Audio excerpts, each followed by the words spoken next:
Hey everyone, welcome to biology in minutes with Deepali Mehra. आज की video में हम डिस्कस करेंगे class 10 science CBSE sample paper जो सीबीएसई ने रिलीज किया है। आज उसी को हम डिस्कस करेंगे। आज की वीडियो में मैं सिर्फ बायो के पोर्शन को कवर करूंगी और नेक्स्ट वीडियो में हम केमिस्ट्री, फिजिक्स इन सबको डिस्कस करेंगे। स्टार्ट करते हैं क्वेश्चन नंबर 3 से, जो कि बायो का क्वेश्चन है। Question is trace the path a male gametes take to fertilise a female after being release from the penis. हमें एक पाथ बताना है कि जो मेल गैमेट है, जो है फीमेल के गैमेट को फर्टिलाइज करता है, तो वो क्या पाथ है, किस पाथ को मेल गैमेट फॉलो करता है। तो उसके लिए हम सबसे पहले क्या करेंगे, फीमेल रिप्रोडक्टिव स्ट्रक्चर बनाएंगे। ठीक है, फीमेल रिप्रोडक्टिव स्ट्रक्चर बनाएंगे। दोस्तों ये क्या है हमारा फीमेल रिप्रोडक्टिव स्ट्रक्चर। पहले हम इसकी लेबलिंग करते हैं, फिर इसके पाथ के बारे में बात करेंगे। ठीक है, ये क्या है हमारा वेजाइना। ठीक है, ये पार्ट क्या है सर्विक्स। ये क्या है यूट्रस। ठीक है, क्या है यूट्रस। ये क्या है ओवरी। अगर हम पूरे फैलोपियन ट्यूब की बात करें तो जो यूट्रस से जो कनेक्टेड पार्ट है, जो बिल्कुल नैरो पार्ट है, बिल्कुल नैरो पार्ट है, उस पार्ट को बोलते हैं हम इस्थमस। ठीक है, इस्थमस के बाद जिसमें थोड़ा सा स्पेस दिख रहा है आपको, ठीक है, इस्थमस ऐसा है जो इस तरीके से तुम्हें दिख जाए, वो क्या है हमारा फैलोपियन ट्यूब का पार्ट एम्पुला, जिसने ओवरी को कैप्चर कर रखा है, जो फिंगर लाइक स्ट्रक्चर है, उसको क्या बोलते हैं हम फिम्ब्रिए। ठीक है, फिम्ब्रिए। उसके बाद फिम्ब्रिए के जस्ट ऊपर वाला पोर्शन, ये वाला पोर्शन क्या है हमारा इनफुंडिबुलम। ठीक है, इनफुंडिबुलम। ये पूरा पार्ट आपका इस्थमस, एम्पुला, इनफुंडिबुलम, फिम्ब्रिए, ये पूरा पार्ट आपका किसका है, ये आपका फैलोपियन ट्यूब का है, जिसको हम ओविडक्ट भी कहते हैं। अब हम बात करते हैं पाथ की, कि जो पेनिस से जो मेल गैमेट निकलेगा वो किस पाथ को फॉलो करेगा फर्टिलाइज करने के लिए। ठीक है, तो suppose this is penis and this penis will enter into a female vagina. जब ये पेनिस फीमेल वेजाइना में एंटर होगा, ठीक है, तो सबसे पहले किस पाथ से होके जाएगा, ये वेजाइना से। तो हम लिख देते हैं यहाँ पे वेजाइना। वेजाइना के बाद किससे, सर्विक्स। ठीक है, तो हम क्या लिखेंगे सर्विक्स। सर्विक्स के बाद आएगा हमारा यूट्रस।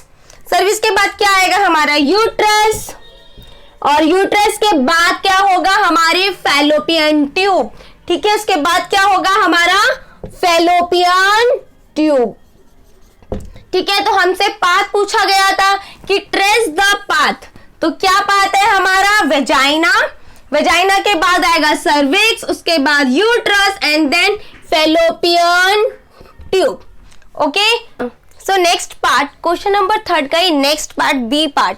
क्या पूछा है इसमें, state the number of sets of chromosomes present in a zygote. हमें यहाँ पे क्या बताना है कि जो क्रोमोसोम्स प्रेजेंट होते हैं आपके जाइगोट पे, वो भी किस में बताना है हमें, सेट्स में। तो हमें पता है हमारे क्रोमोसोम्स कितने होते हैं, 46 क्रोमोसोम्स होते हैं। ठीक है, कितने होते हैं, 46 क्रोमोसोम्स होते हैं। बट हमसे नंबर नहीं पूछा कि कितने नंबर आपके क्रोमोसोम्स होते हैं, हमसे पूछा है कि कितने नंबर ऑफ सेट्स होते हैं। तो हमारे पास कितने नंबर ऑफ सेट्स होते हैं, हमारे पास 2 नंबर ऑफ सेट्स क्रोमोसोम्स होते हैं। 2 number of sets of chromosomes. ठीक है, कितने सेट्स होते हैं हमारे पास, 2। अगर हमसे यहाँ पे नंबर पूछा जाता तो हम लिखते 46 क्रोमोसोम्स होते हैं। ठीक है, तो हमसे क्या पूछा गया है, नंबर ऑफ सेट्स हमें बताने हैं। तो कितने नंबर ऑफ सेट्स प्रेजेंट होते हैं हमारे पास, 2 number of sets chromosomes present होते हैं हमारे जाइगोट के अंदर। So next question is number 4। Rajesh observe a patches of greenish black powdery mass on a still piece of a bread. कि जो राजेश है उसने क्या किया भाई, ऑब्जर्व किया। क्या ऑब्जर्व किया कि ब्रेड का पीस है, ठीक है, उस ब्रेड पे ना कुछ पैचेस प्रेजेंट है। किस कलर के पैचेस प्रेजेंट है, वो ग्रीनिश कलर के पैचेस प्रेजेंट है, जो किस तरीके के दिख रहे हैं हमें, ब्लैक पाउडरी फॉर्म में दिख रहे हैं। ठीक है, तो हमें क्वेश्चन में क्या पूछा गया है, name the organism responsible for this and its specific mode of asexual reproduction। हमें उस ऑर्गेनिज्म का नाम बताना है जो कि ब्रेड पे प्रेजेंट है और वो किस पे प्रेजेंट है, ग्रीनिश पैचेस पे। ठीक है, और वो ब्लैक पाउडरी फॉर्म में दिख रहा है। मैं इसकी एक पिक्चर इंसर्ट कर दूंगी यहाँ साइड में। आप देख सकते हैं कि ब्रेड पर किस तरीके से पैचेस प्रेजेंट होते हैं ग्रीनिश पाउडरी फॉर्म के अंदर। तो हमसे क्वेश्चन पूछा गया है नेम द ऑर्गेनिज्म, कि कौन सा ऑर्गेनिज्म रिस्पॉन्सिबल है ग्रीनिश पैचेस के लिए। किस पैचेस के लिए? हमारे पास ग्रीनिश पैचेस हैं, ठीक है, ग्रीनिश पैचेस हैं। ये ग्रीनिश पैचेस क्या होते हैं? बेसिकली ये फंगस होते हैं, ठीक है, फंगस होते हैं। फंगस किस तरीके के दिखते हैं? ऑलवेज सीन इन कलरफुल, ठीक है, ये किस तरीके की होती है? कलरफुल। बट ये जो फंगस है वो हमें किस तरीके की दिख रही है? वो हमें पाउडरी फॉर्म में दिख रही है, ठीक है, हमें किस तरीके से दिख रही है? पाउडरी फॉर्म में। जो फंगस पाउडरी फॉर्म में होती है उसको क्या बोलते हैं? मॉल। और ब्रेड मोल्ड को हम क्या बोलते हैं? राइजोपस, ठीक है, क्या बोलते हैं? राइजोपस। तो क्या पूछा था हमसे? Name the organism responsible for this. कौन सा ऑर्गेनिज्म रिस्पॉन्सिबल है? राइजोपस, ठीक है। अब हमसे पूछा गया है it's specific mode of asexual reproduction. हमें एसेक्सुअल रिप्रोडक्शन में भी स्पेसिफिक मोड बताना है। जैसे कि हमने पढ़ा कि एसेक्सुअल रिप्रोडक्शन में क्या होता है? सिंगल पेरेंट इन्वॉल्व होते हैं, साथ ही साथ बहुत तरीके से मोड ऑफ रिप्रोडक्शन है एसेक्सुअल का। लाइक हमने पढ़ा था budding, binary fission, fragmentation, vegetative propagation. वैसे ही हमें बताना है कि एसेक्सुअल रिप्रोडक्शन के अंदर स्पेसिफिक मोड कौन सा है। तो स्पेसिफिक मोड कौन सा है इसके अंदर? स्पोर फॉर्मेशन, ठीक है, क्या है? Spore formation. तो पूरा क्वेश्चन क्या था? Name the organism responsible for this. कौन सा ऑर्गेनिज्म रिस्पॉन्सिबल है? राइजोपस। हमसे पूछा गया ये राइजोपस, ठीक है, ये कौन सा asexual mode of reproduction perform करता है? ये करता है spore formation. And next part is name it's vegetative and reproductive part. हमें क्या बताना है? जो हमने ऑर्गेनिज्म बताया था राइजोपस, उसी का हमें एक vegetative part and reproductive part बताना है। तो मैं साइड में एक पिक्चर इंसर्ट कर दूंगी जो कि एक राइजोपस की है। उसमें आपको बहुत क्लियरली दिखेगा आपको vegetative part and reproductive part, ठीक है। तो वेजिटेटिव पार्ट कौन सा है हमारा? अगर हम वेजिटेटिव पार्ट की बात करें तो वेजिटेटिव पार्ट होता है हमारे पास हाइफा, ठीक है। वेजिटेटिव पार्ट क्या होता है? हाइफा, जो कि एक थ्रेड लाइक स्ट्रक्चर होता है। अगर हम यहाँ पे रिप्रोडक्टिव पार्ट की बात करें कि रिप्रोडक्टिव पार्ट क्या होता है राइजोपस में, तो वो स्पोरेंजियम होता है, ठीक है। तो स्पोरेंजियम, ठीक है, जिससे स्पोर्स जर्मिनेट होते हैं। इस पिक्चर में आपको क्लियरली विजिबल होगा राइजोपस में कि हाइफा क्या है, स्पोरेंजियम क्या है। So next question, question number 5। Mustard was growing in a 2 fields A and B। क्या बोल रहा है यहाँ पे कि जो मस्टर्ड है, ठीक है, कि जो मस्टर्ड है वो ग्रो करवाई गई थी 2 फील्ड्स के अंदर, ठीक है। कितनी फील्ड्स के अंदर ग्रो करवाई गई थी? 2 फील्ड्स के अंदर ग्रो करवाई गई थी, ठीक है। हम लिख लेते हैं फील्ड A और फील्ड B, ठीक है। 2 फील्ड्स के अंदर ग्रो करवाई गई थी, फील्ड A, फील्ड B। अब पूछा गया है why field A produce brown colour seed, कि जो फील्ड A है वो कौन से कलर की सीड्स को प्रोड्यूस कर रहे हैं? वो कर रहे हैं ब्राउन कलर की सीड्स को, ठीक है, ब्राउन कलर की सीड्स को। वेयर एज यहाँ पे लिखा है field B produce yellow colour seeds, और जहां पे फील्ड B है वहां पे कौन से कलर की सीड्स प्रोड्यूस की गई? येलो कलर की, ठीक है, येलो कलर की सीड्स प्रोड्यूस की गई। अब बोला है इट वॉज ऑब्जर्व, क्या ऑब्जर्व किया गया? कि field A the offspring show only the parental trait for a consecutive generation. मतलब जो फील्ड A है, ठीक है, वो generation to generation parental trait ही शो कर रहा था, ठीक है। तो क्या कर रहा था ये? पेरेंटल ट्रेट, ठीक है, पेरेंटल ट्रेट ही शो कर रहा था ये generation to generation. But whereas in field B, अगर हम फील्ड B की बात करें, the majority of the offsprings show variation, ठीक है। तो यहाँ पे तो ऑफस्प्रिंग में क्या हो रहा था? पेरेंटल ट्रेट फॉलो कर रहा था, ठीक है, ऑफस्प्रिंग की बात करें। बट यहाँ पे क्या देखने को मिला? वेरिएशन देखने को मिला फील्ड B के अंदर। आ रही है बात समझ में? Mustard was growing in 2 fields, mustard को हमने 2 फील्ड्स में ग्रो किया। कौन सी फील्ड? एक फील्ड ए और एक फील्ड बी। उसके बाद बोल रहा है कि फील्ड ए, जो फील्ड ए है हमारी क्या प्रोड्यूस कर रही है? Brown colour seeds. ठीक है, जो फील्ड ए है हमारी वो ब्राउन कलर की सीड्स प्रोड्यूस कर रही है। वहीं पे बोला जो फील्ड बी है वो क्या प्रोड्यूस कर रहे हैं? Yellow colour seeds. हमने यहाँ पे लिख दिया भाई येलो कलर सीड्स। अब बोल रहे हैं इट वॉज ऑब्जर्व दैट, क्या ऑब्जर्व किया गया कि फील्ड ए के अंदर जो ऑफस्प्रिंग्स हैं वो शो कर रहे हैं पेरेंटल ट्रेट्स को। हमने लिख दिया यहाँ पे कि पेरेंटल ट्रेट्स। ठीक है, कॉन्सिक्यूटिव जनरेशन की मतलब कुछ भी बदलाव नहीं आ रहा, generation to generation consecutive generation क्या शो कर रहे हैं? Parental trait. ठीक है, उसके बाद बोला है whereas in field B, जो फील्ड बी था वो क्या शो कर रहा है? मेजॉरिटी में ऑफस्प्रिंग्स वेरिएशन। ठीक है, जो उसकी ऑफस्प्रिंग्स है वो क्या शो कर रही है? वेरिएशन शो कर रही है। अब हमें बताना है what are the probable reason for this, कि क्या ऐसा रीजन है कि फील्ड ए जो है वो पेरेंटल ट्रेट शो कर रहा है, वहीं पे जो फील्ड बी है उसके अंदर वेरिएशन आ रहा है। तो रीजन क्या है?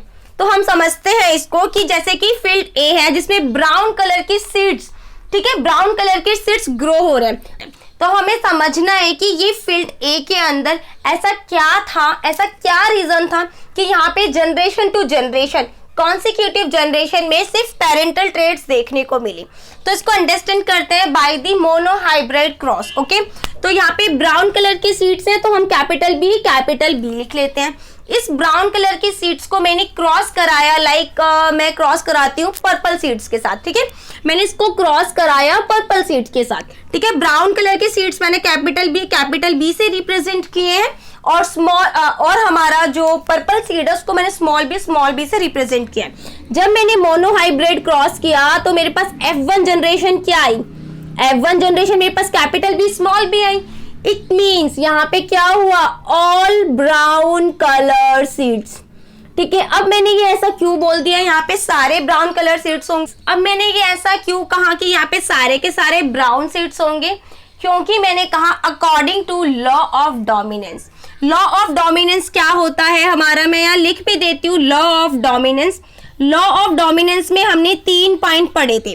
The first point is characters is controlled by a discrete unit is known as a factors, कि हमारे जो कैरेक्टर है वो कंट्रोल करता है हमारी डिस्क्रीट यूनिट है ना, फैक्टर्स, जीन, वो क्या करते हैं? हमारे कैरेक्टर्स को कंट्रोल करते हैं। सेकेंड पॉइंट होता है हमारा factors are always present in a pair, कि हमारे जो फैक्टर्स होंगे, हमारे जो जीन होंगे वो ऑलवेज प्रेजेंट होंगे पेयर्स में। ठीक है, यहाँ पे भी देखो हमने पेयर्स में बनाए, पेयर्स में प्रेजेंट होंगे। थर्ड पॉइंट कहता है इफ डिसिमिलर पेयर, अगर हमारा पेयर डिसिमिलर हुआ मींस हेट्रोजाइगस हुआ, तो one member is dominant and other member is recessive like this.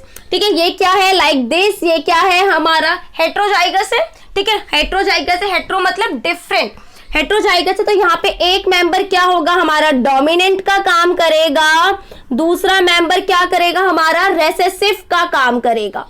Dominant है, डोमिनेंट की वजह से यहाँ पे क्या होंगे? All brown colours. ठीक है, कैपिटल बी डोमिनेंट है, कैपिटल बी क्या है? ब्राउन है, तो ब्राउन कलर सीड्स। तो यहाँ पे हमें क्या देखने को मिला? फील्ड ए के अंदर according to law of dominance brown colour के सीड्स हमारे कंसेक्यूटिव जनरेशन में ग्रो कर रहे हैं। ठीक है, अब हम बात करते हैं हमारे येलो सीड्स की, मतलब फील्ड बी की। अगर मैं फील्ड बी की बात करूं, ठीक है, फील्ड बी की बात करूं तो यहाँ पे भी हम क्रॉस कराते हैं। ठीक है, येलो है, येलो सीड्स का मैं क्रॉस कराती हूँ व्हाइट सीड्स के साथ। ठीक है, small Y is small Y represent a white colour seeds. ठीक है, इसका मैंने क्रॉस कराया, अगर मैं इसका क्रॉस कराती हूँ तो वहीं पे क्या निकलेगा? F1 जनरेशन में क्या निकलेगा? मोनोहाइब्रिड क्रॉस कराते हैं तो कैपिटल वाई स्मॉल वाई। ठीक है, capital Y small Y, capital Y और स्मॉल वाई। कैपिटल वाई क्या है? डोमिनेंट है ओवर द स्मॉल वाई, तो यहाँ पे क्या होंगे? हमारे येलो कलर सीड्स होंगे। ठीक है, क्या होंगे? येलो कलर सीड्स होंगे। बट यहाँ पे क्या बोला है? हमें वेरिएशन देखने को मिली। ठीक है, अगर इसी कैपिटल वाई स्मॉल वाई का मैं सेल्फ पॉलिनेशन करा दूं, ठीक है, क्या करा दूं मैं? इसका सेल्फ पॉलिनेशन करा दूं। अगर इसका हम सेल्फ पॉलिनेशन करा दें। तो सेल्फ पॉलिनेशन हमें करना आता है, ठीक है। क्या से सेल्फ पॉलिनेशन करेंगे हम? कैपिटल वाई को कैपिटल वाई से किया कैपिटल वाई, इस कैपिटल वाई को स्मॉल वाई से किया कैपिटल वाई स्मॉल वाई, ठीक है। इस स्मॉल वाई को कैपिटल वाई से किया capital Y small Y, again small Y small Y, small Y small Y को किया स्मॉल वाई स्मॉल वाई, ठीक है।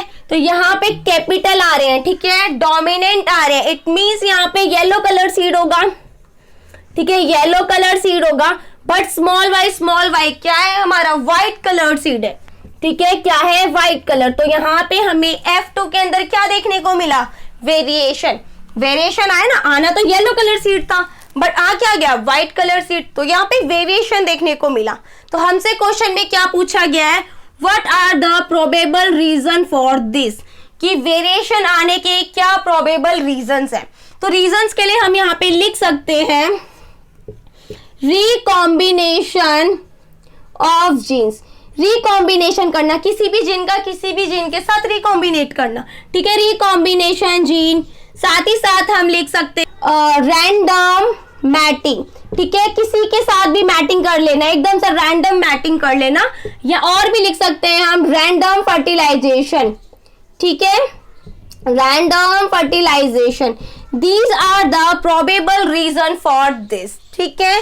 So next part, question number 5 का, in an asexual reproducing species, एक asexual reproducing species है जिसमें if a trait X exist in a 5% of a population, जिसमें से जो एक एक्स ट्रेट है जो कितनी परसेंट पॉपुलेशन कंसिस्ट करता है? 5%, ठीक है। हम यहाँ पे लिखते हैं आपकी एसेक्सुअल क्या है? एसेक्सुअल रिप्रोड्यूसिंग स्पीशीज है, ठीक है, एसेक्सुअल रिप्रोड्यूसिंग स्पीशीज है जिसमें से जो ट्रेट एक्स है, जो ट्रेट एक्स है वो एक्स ट्रेट कितनी परसेंट पॉपुलेशन कंसिस्ट कर रहा है? वो पॉपुलेशन कंसिस्ट कर रहा है 5%। नेक्स्ट बोला है एंड वाई एग्जिस्ट इन अ 70%, और जो वाई है, ठीक है, जो वाई ट्रेट है वो कितनी परसेंट पॉपुलेशन कंसिस्ट कर रहा है? वो 70% कंसिस्ट कर रहा है ऑफ द सेम पॉपुलेशन, दोनों सेम है, ठीक है। सेम पॉपुलेशन में जो ट्रेट एक्स है वो 5% है और जो वाई है वो 70% है। नेक्स्ट बोलता है which of the two trait is likely to have arisen early, इन दोनों ट्रेट में से सबसे पहले कौन सा ट्रेट आया है वो हमें बताना है, साथ ही साथ गिव रीजन, और रीजन भी हमें देना है क्यों पहले आया। तो हमें पता है कि जो एसेक्सुअल रिप्रोड्यूसिंग स्पीशीज होती हैं, ठीक है, बहुत ज्यादा मल्टीप्लाई करते हैं और बहुत जल्दी रिप्रोडक्शन करते हैं, ठीक है, इनका जो रेट ऑफ रिप्रोडक्शन होता है वो बहुत ज्यादा फास्ट होता है, ठीक है। साथ ही साथ इनके रिप्रोडक्शन में जो ऑफस्प्रिंग्स बनती हैं उनमें कोई वेरिएशन देखने को नहीं मिलता, ठीक है। एसेक्सुअल रिप्रोडक्शन हमने पढ़ा था, रेट ऑफ रिप्रोडक्शन बहुत ज्यादा होता है और साथ ही साथ वेरिएशंस नहीं आती हैं। तो यहाँ पे भी सेम यही है कि सपोज यहाँ पे पॉपुलेशन है, ठीक है, पॉपुलेशन में क्या है? एक्स और वाई है, ठीक है। यहाँ पे जो एक्स की पॉपुलेशन है वो 5% है और जो वाई की पॉपुलेशन है वो 70% है, ठीक है। अब यहाँ पे कुछ ऐसी चीजें होंगी लाइक बैक्टीरिया मान लेते हैं हम, ठीक है, एक बैक्टीरिया वो बोलता है इसको कि मैं तेरे हिसाब से रिप्रोड्यूस नहीं करूंगा, ठीक है, मैं तेरे हिसाब से रिप्रोड्यूस नहीं करूंगा, मैं खुद के हिसाब से रिप्रोड्यूस करूंगा। तो यहाँ पे जो ये रिप्रोड्यूस कर रहा है अपने हिसाब से, अपनी अलग पॉपुलेशन बना रहा है, तो यहाँ पे जो पॉपुलेशन अपनी अलग बना रहा है, क्या रीजन हुआ? ठीक है, तो mutation is the change for reason, यहाँ पे म्यूटेशन आई, म्यूटेशन की वजह से उसने अपनी अलग पॉपुलेशन बनाना स्टार्ट कर दिया।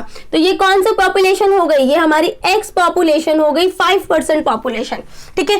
थी तो एक्चुअल में वाई पॉपुलेशन ही, बट क्या हुआ? म्यूटेशन आया तो डीएनए चेंज हुआ, तो एक नई पॉपुलेशन बन गई, ठीक है, डीएनए चेंज हुआ तो एक नई पॉपुलेशन बन गई। तो ये नई पॉपुलेशन क्या है? एक्स, ठीक है, 5% वाली। पुरानी पॉपुलेशन क्या है? 70% पुरानी वाली। तो हमारी सबसे पहले कौन सी पॉपुलेशन आई? Arisen early. कौन सी पॉपुलेशन सबसे पहले आई? हमारे पास सबसे पहले पॉपुलेशन आई वाई ट्रेट की, ठीक है, जो कि क्या है? 70%। सो next question number 7, DDT। What is DDT? DDT is insecticides, pesticides, ठीक है, was spread in a lake to regulate breeding of mosquitoes, how would it affect the trophic levels in the flowing food chain associated with the lake? जैसे कि हमने DDT को क्या किया, spray किया lake में, ठीक है। तो हमने क्या किया, जब डीडीटी को स्प्रे किया तो जो मस्कीटोज थे ना वो ब्रीड नहीं कर पा रहे थे, ठीक है। तो इसका क्या इफेक्ट पड़ेगा लेक पे, ठीक है, इसका क्या इफेक्ट पड़ेगा लेक के ट्रॉपिक लेवल्स पे, हमें वो बताना। तो जैसे कि यहाँ पे एक आपको पिक्चर दिख रही है, आपको ट्रॉपिक लेवल्स दिखाए गए हैं, aquatic environment, plankton, small fish, large fish, hawk, ठीक है। सबसे पहले हम बात करते हैं ये क्या है, हमारे एक्वेटिक इन्वायरमेंट है, ठीक है। एक्वेटिक है मतलब प्लांट होंगे, ठीक है, क्या होंगे, प्लांट होंगे, एक्वेटिक प्लांट होंगे आपके, ये हमारे एक्वेटिक प्लांट्स हैं। ये एक्वेटिक प्लांट्स, ठीक है, इन पे कौन डिपेंड होता है, planktons. What is planktons? Planktons is a small microscopic organism, ठीक है, दे completely depend on the aquatic plants, ठीक है। इन पे क्या है, ये प्लैंकटन्स, इन पे क्या है, पूरे डिपेंड है, ठीक है। इन प्लैंकटन्स, एक्वेटिक प्लांट्स को कौन खाता है, प्लैंकटन्स खाते हैं, ठीक है। इन प्लैंकटन्स को कौन खाता है, हमारी स्मॉल फिश, ठीक है, कौन खाता है, हमारी स्मॉल फिश खाती है। प्लैंकटन्स को खाते हैं, प्लैंकटन्स किसको खाते हैं, एक्वेटिक प्लांट्स को, ठीक है। स्मॉल फिश किसको खाती है, प्लैंकटन्स को। फिर आ जाती है हमारी लार्ज फिश, ठीक है, लार्ज फिश किसको खाती है, हमारी स्मॉल फिश को। फिर आ जाता है हॉक, ठीक है, हॉक आ जाता है, फिर मुझे बनाना नहीं आता है, ये समझो हॉक है, ठीक है, बाज है, ठीक है। ये क्या है, ये इसको खा जाता है, ठीक है। तो ये हमारा ट्रॉपिक लेवल चल रहा है। तो अब हमें बात करनी है कि अगर हमने लेक में हमने डीडीटी स्प्रे कर दिया, ठीक है, मैंने लेक के अंदर डीडीटी स्प्रे कर दिया, ठीक है, तो अब क्या इंपैक्ट पड़ेगा, इसका क्या इफेक्ट पड़ेगा हमारे ट्रॉपिक लेवल पे। डीडीटी पानी के अंदर है, ठीक है, पानी के अंदर डीडीटी है, पानी के अंदर एक्वेटिक प्लांट्स भी है, ठीक है। तो डीडीटी प्लांट्स के अंदर गया, ठीक है, डीडीटी प्लांट्स के पास गया। सपोज यहाँ पे 10% डीडीटीए प्लांट्स के पास गया, ठीक है। अब इस प्लांट्स को किसने खाया, प्लैंकटन्स ने खाया, ठीक है। इस प्लांट्स को किसने खाया, प्लैंकटन्स ने खाया, ठीक है। तो 10% डीडीटी जो प्लांट के पास था वो प्लैंकटन्स के पास गया, 10% खुद भी तो प्लैंकटन्स ने पानी से डीडीटी लिया होगा, क्योंकि डीडीटी पानी के अंदर है, ठीक है, प्लैंकटन्स भी पानी के अंदर है। सबसे पहले डीडीटी गया हमारे एक्वेटिक प्लांट्स के अंदर, तो 10% एक्वेटिक प्लांट्स के अंदर डीडीटी आ गया। अब वैसे ही वो प्लैंकटन्स ने जब प्लांट्स को खाया तो 10% डीडीटी प्लांट्स का आ गया प्लैंकटन्स के पास, साथ ही साथ जो उन्होंने खुद ने पानी से जो डीडीटी लिया 10% वो हो गया, ठीक है। अब प्लैंकटन्स के पास कितना परसेंट हो गया, 20% डीडीटी हो गया, ठीक है। अब प्लैंकटन्स को किसने खाया, स्मॉल फिश ने, तो स्मॉल फिश के पास कितना हो गया, 20% डीडीटी चला गया स्मॉल प्लैंकटन से, और प्लस खुद भी तो पानी के अंदर रह रही है फिश, तो पानी से भी इन्होंने डीडीटी लिया, तो 10% इन्होंने पानी से लिया, राइट। तो टोटल डीडीटी कितना हो गया स्मॉल फिश के पास, 30, ठीक है। अब यहाँ पे लार्ज फिश ने दोबारा खाया हमारी स्मॉल फिश को, ठीक है, तो कितना आ गया, 30% डीडीटी इसने स्मॉल फिश से लिया, ठीक है, और 10% खुद ने लिया। इसी तरीके से हॉक ने भी क्या किया, 40% लार्ज फिश से डीडीटी लिया प्लस 10% खुद से लिया पानी से, टोटल 50% डीडीटी, ठीक है। तो क्या इंपैक्ट पड़ा, सबसे ज्यादा डीडीटी किसके पास आया, हमारे हायर टॉपिक लेवल के पास, मतलब हॉक के पास। तो सबसे ज्यादा डीडीटी किसके पास आया, हमारे हॉक के पास, ठीक है, हमारा जो लार्जर टॉपिक लेवल था उसके पास। तो आंसर क्या है, DDT being a non biodegradable pesticides will enter into a food chain, ठीक है। कहां पे एंटर किया, हमारे फूड चेन में एंटर किया। तो फर्स्ट ट्रॉपिक लेवल कौन सा था, हमारा प्लैंकटन, ठीक है, फर्स्ट ट्रॉपिक लेवल कौन सा था, हमारा प्लैंकटन। सेकंड बोलता है point, non biodegradable pesticides accumulate progressively at each trophic level is known as a biological magnification. That is a very important line. क्या बोल रहा है ये बायोलॉजिकल मैग्निफिकेशन में, कि जो आपका पेस्टिसाइड्स है, ठीक है, नॉन बायोडिग्रेडेबल पेस्टिसाइड्स है, वो एक्यूमुलेट हो रहा है प्रोग्रेसिवली एट ईच लेवल, हर एक लेवल पे क्या कर रहा है, प्रोग्रेसिवली ये क्या कर रहा है, एक्यूमुलेट हो रहा है। यहाँ पे 10%, यहाँ पे 20%, यहाँ पे 30, यहाँ पे 40, यहाँ पे 50 एक्यूमुलेट हो रहा है ना, डीडीटी प्रोग्रेसिवली एक्यूमुलेट हो रहा है। तो यहाँ पे इसी चीज को, इसी प्रोसेस को क्या बोलते हैं, बायोलॉजिकल मैग्निफिकेशन। थर्ड पॉइंट है hawk will have the highest level of pesticides. Highest level of pesticides क्यों बोला, क्योंकि हॉक के पास सबसे ज्यादा डीडीटी है, ठीक है। 50% डीडीटी हमारा हॉक कंसिस्ट करता है। आ रही है बात समझ में। सो नेक्स्ट क्वेश्चन आपका क्वेश्चन नंबर 7 का जो और पार्ट है वो आपको स्क्रीन पे क्वेश्चन शो हो रहा होगा। In the flowing food chain vertical arrows indicate the energy loss to the environment and horizontal arrows indicate energy transfer to the next trophic level. आपको यहाँ पे दो एरोज दिख रहे होंगे, एक हॉरिजॉन्टल एरोज और एक वर्टिकल एरोज। हमारे जो हॉरिजॉन्टल एरो है वो B and D. Horizontal arrow क्या शो कर रहे हैं, ये कि आपके एक ट्रॉपिक लेवल से दूसरी ट्रॉपिक लेवल पे एनर्जी ट्रांसफर हो रही है। वहीं पे हमारे जो वर्टिकल एरोज हैं ए सी ई, ये शो कर रहे हैं, ये इंडिकेट कर रहे हैं कि आपकी जो एनर्जी है वो लॉस्ट हो रही है आपके इन्वायरमेंट में, ठीक है। साथ ही इन्होंने बोला है which of one of three vertical arrows A C E and which one of the two horizontal arrows B and D will represent more energy transfer, give reason of your answer।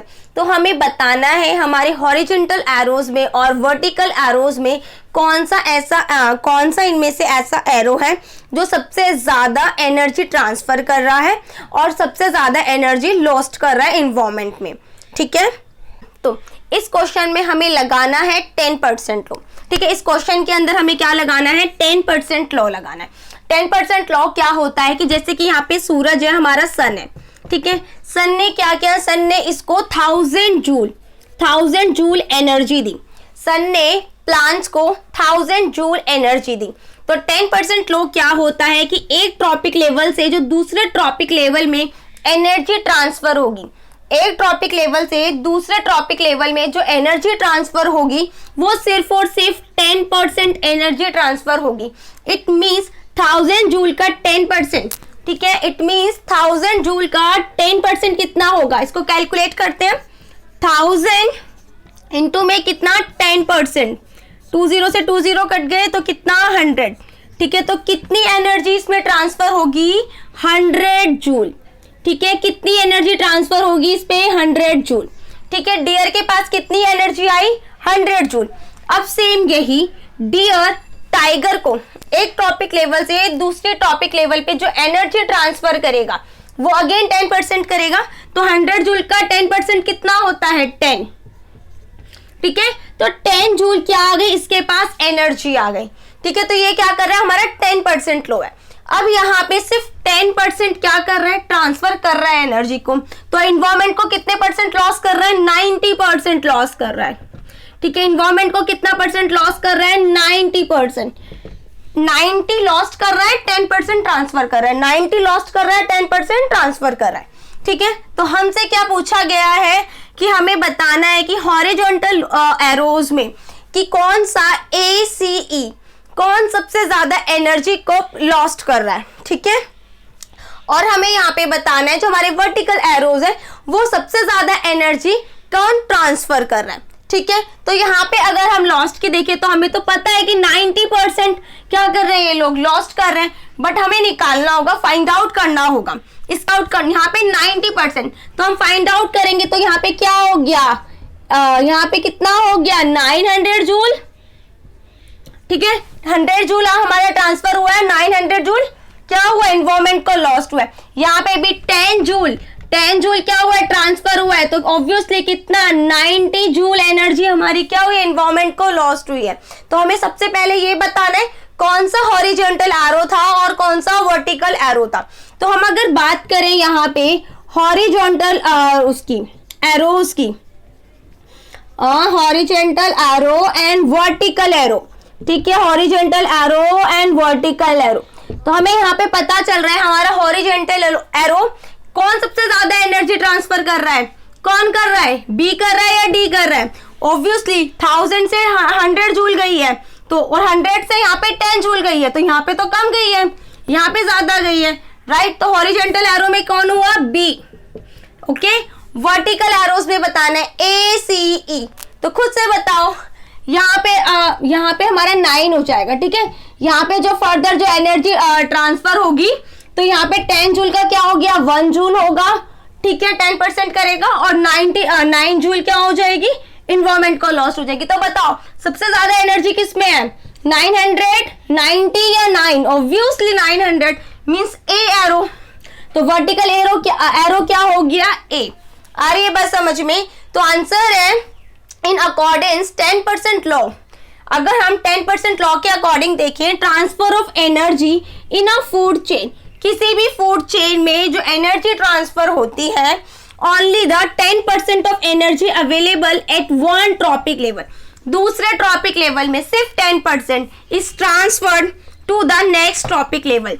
जब 10% दूसरे trophic level में energy transfer होती है, तो 90% कहाँ जाएगी, environment के अंदर लॉस्ट होगी। ओके